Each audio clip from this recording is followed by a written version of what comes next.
Hey guys, welcome back to the channel. My name's Lee. This is Reefer Explained. Today we're going to be doing a quick talk on corals. Before I do that, if you're new to the channel, just explain a little bit about this tank. In December, this will be 5 years old.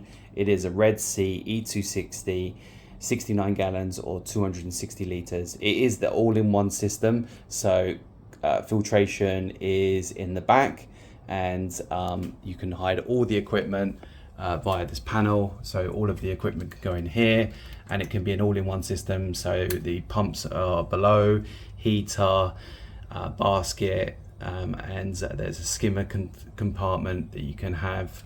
The lights come with the unit as well, but I've upgraded this since to the sump underneath, which I'll show you at the end.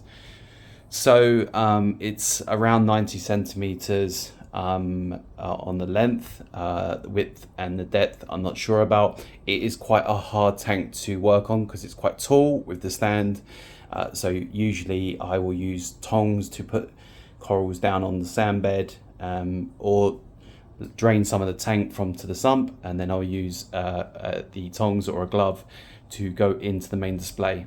So that's really on the tank.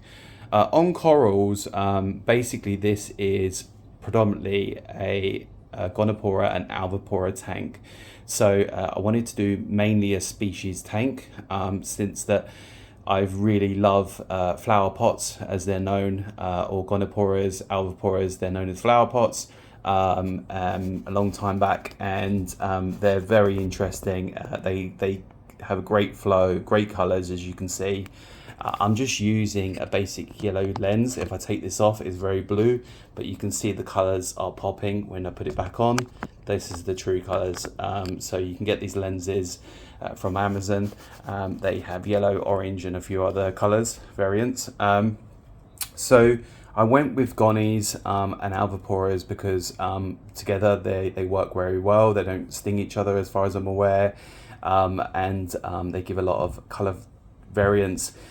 They're not toxic in any way, and as long as you meet the requirements that they need, you will have success. Now, many years ago, a lot of hobbyists struggled to keep these alive, and really it's just really looking online and understanding what their care requirements are. So here's a couple of facts about them that do quite well. So Gonis and Alves generally don't need a lot of light. PAR wise, I don't know, because I've not tested for a PAR meter because they are quite expensive, and I'm running the Redsea stock LED 90s that come with a tank, and they're set at 60%, if you just in case you wanted to know, on the blues, and whites are around, I believe, 15%. This is generally for 4 to 5 hours during the day, and the rest ramp up and down in the whole period of around 8 hours. There's another 2-hour window for just the violets, which is the midnight purple mode kind of thing. This is how I'm running my display. I don't touch the lights anymore because the Alves and Gonis have adapted to this, and it's enough light for them. Even for some of the SPS that I've got in here, they've adapted very well, and that's plenty of light for them. Placement of the Gonis and Alves, and I'll talk about the differences in a second. So generally they like low down because they don't need a lot of light. So generally they do very well on the sand bed. There are a couple of this massive, I believe it's sorry, I'm just trying to get this one. It's an Alveopora. This one is on the rock because it's in like 4 pieces, and it's grown a lot of skeleton. So this was a big piece, and there's a Gonipora here on the rock that's done quite well, and there's some golf ball size kind of ones here that are these red ones, and I have another one here.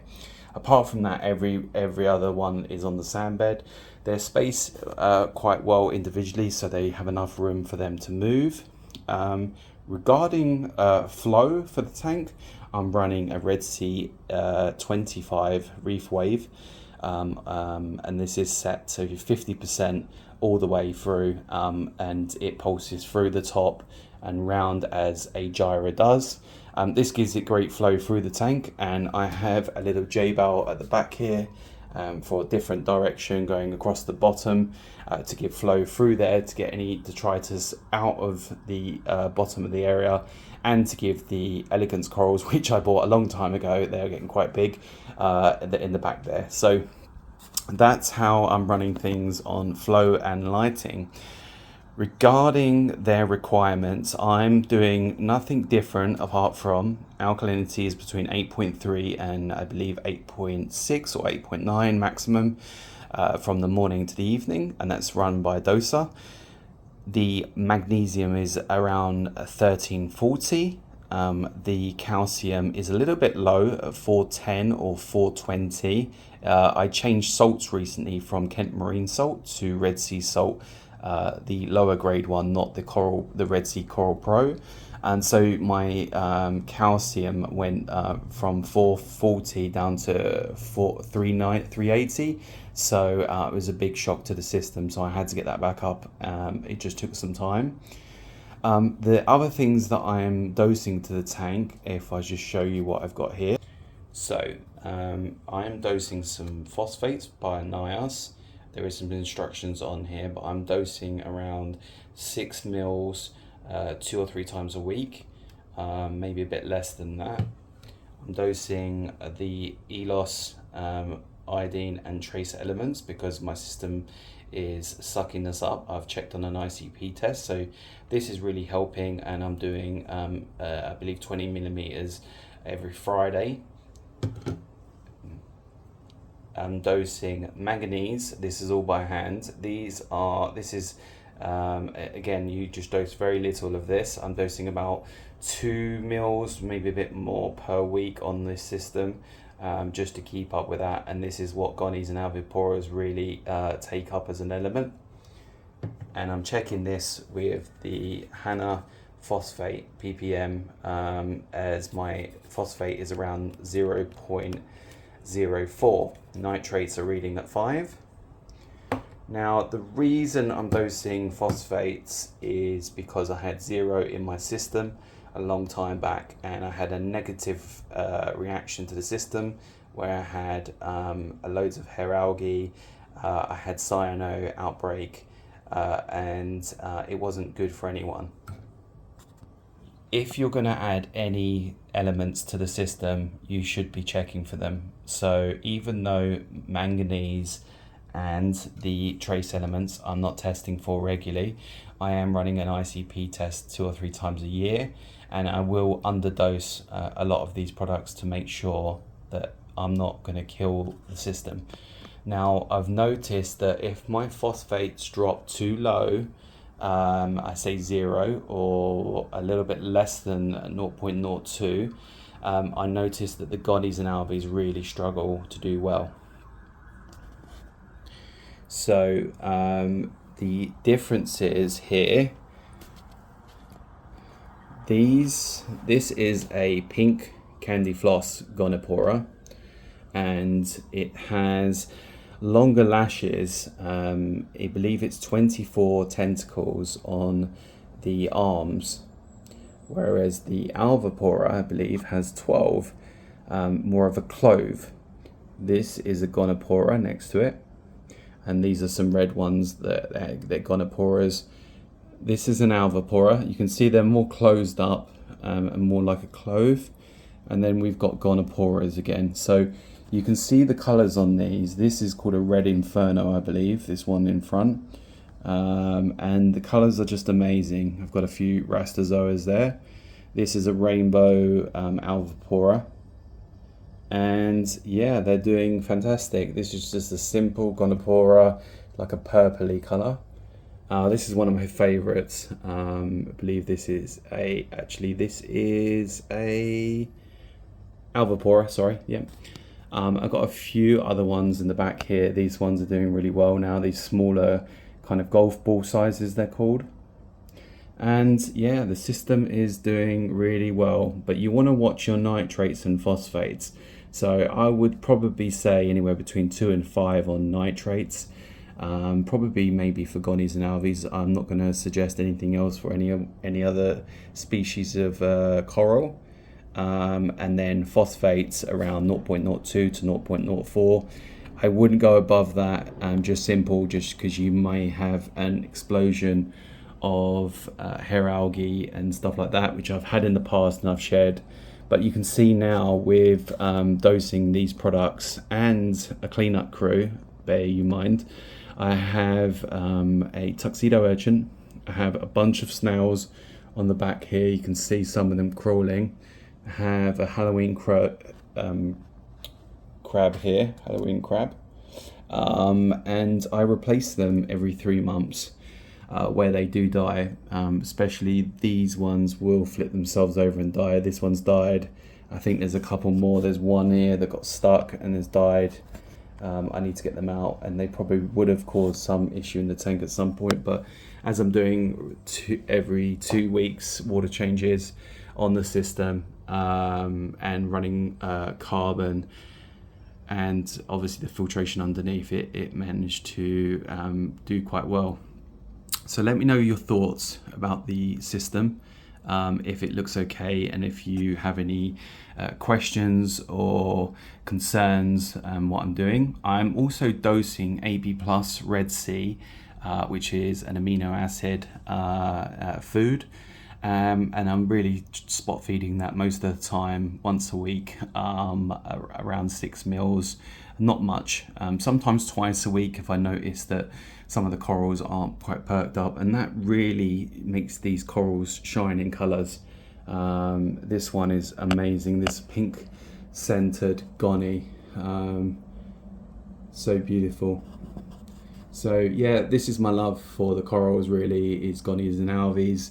And they're just doing really well. Just for anyone that hasn't seen the system underneath, which was converted, so the Sump is a Redsea stock tank that comes down, and then the 3 piping at the back, which comes with the system as well when you buy the Sump. I'm just running the Max Spec Jump skimmer, which is amazing, just been cleaned out 2 days ago, so that's amazing skimmer.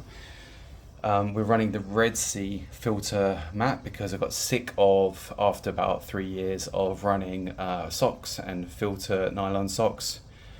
And then everything else in here pretty much is just pretty stock. We've got some biomedia, we've got some bricks in the back. We're running obviously a return pump, a J-Bell,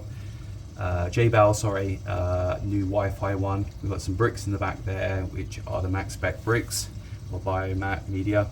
We're running a TMC to the right here, the white one, which is the 100 for carbon, and I can run some Rotofos if I need to in there. As my phosphates are in line, I try to keep away from phosphate as removers, because I just feel like I'm stripping the system out of everything. We've got all the power supplies hidden here. We've got the Reef factory pH meter with a CO2 scrubber, so that's why it's 8.4 during the day, and at night time it's around 8.29, I believe.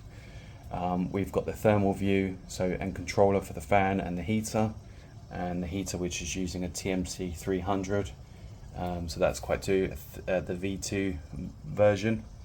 We've got a backup heater, and we've got a backup fan for the Sump in case it does get too warm in here. But pretty much everything is running really well on the system now, and the Reef Doser 4 for the Redsea, which I absolutely love, so easy to use and set up, not had one issue since I've started. I love all the coloured coding and the labels you can put on here. It just makes it so neat and easy, and as I said, no issues with it. These are my dosing containers. I've got some no-pox at the back, which I'm not using, it's turned off at the moment, because everything's running really well. So I labelled everything up: magnesium, alkalinity and calcium. And apart from that, that's about it on the system. We've just got the 88 reservoir, which I've shown before. This is by London Aquatics. Pretty sweet. Little lid comes off here at the top, and really nice. It holds about 24.5 litres, I think, maybe a bit more. Just 24 mark there, but you can go a bit above. Yeah, it's just really neat and better than the barrel. The barrel was making the walls sweat and causing some issues with mold, which I've had to sort out, so I need to repaint at some point. But for now, this system is running rock solid, and it will be running at 5 years. So guys, if you like the video today, please give it a thumbs up and like. Anyone new, please subscribe if you like the content and you want to see more videos like this. Anything about Gonis and Alves, check out Tidal Gardens. They really know their stuff, fan there. But this is just a short introduction on Alves and Gonis, and that they can be alive, they can stay alive, and a lot of these aren't new. So my oldest one is the big green Alveopora. They're a bit more hardy, I would say, than the Goniporas. And if you can stick to more simpler colors, like the teals and stuff, they will do very well. Anything that's more brighter, like the reds, some of the reds I've struggled with. These ones, this is rock solid, but some Goniporas do struggle a little bit more. So Alveopora are a little bit more hardy in my personal opinion. And that's it for today. Thanks guys for watching, and see you in the next video.